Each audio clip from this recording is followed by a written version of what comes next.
আইপিএফটির প্রতিষ্ঠা দিবস উপলক্ষে মরাচৌমুহনী এলাকায় এক জনসভার আয়োজন করা হয়। উপস্থিত ছিলেন মন্ত্রী শুক্লাচরণ নোয়াতিয়া, মন্ত্রী প্রেম কুমার রিয়াং সহ অন্যান্য কর্মকর্তারা।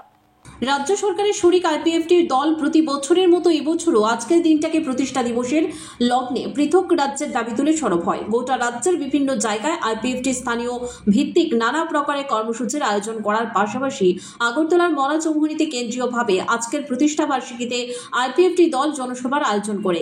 এই জনসভায় দলের বিভিন্ন স্তরের বিভিন্ন জায়গার কর্মী সমর্থকদের উপস্থিতিতে মন্ত্রী শুক্লাচরণ নোয়াতিয়া, প্রেম কুমার রিয়াং প্রমুখরা উপস্থিত ছিলেন।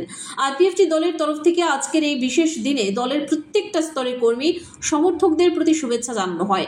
পাশাপাশি দলের তরফ থেকে দাবি করা হয়, শুরু থেকেই দল সংবিধান অনুযায়ী পৃথক রাজ্যের দাবি করে আসছে এবং তারা আশাবাদী তাদের এই শান্তিপূর্ণ আন্দোলন একদিন না একদিন অবশ্যই সার্থক হবে এবং তারা সকলের স্বার্থে, জাতির স্বার্থে পৃথক রাজ্যের অধিকার অর্জন করবেন। প্রাকৃতিক ক্ষতিকর পরিস্থিতির মধ্যেও আজকের এই জনসভা সহ কর্মসূচিতে দলের উল্লেখযোগ্য সংখ্যক কর্মী সমর্থকদের উপস্থিতি পরিলক্ষিত হয়েছে। মূলত আমাদের ভারতের পবিত্র সাংবিধানিক মোতাবেক স্বশাসিত জেলা পরিষদকে পূর্ণাঙ্গ রাজ্য দাবি গঠন করা এবং সেই দাবিকে কেন্দ্র করে 2009 থেকে শুরু করে 2025 অবধি আমরা প্রায় 17তম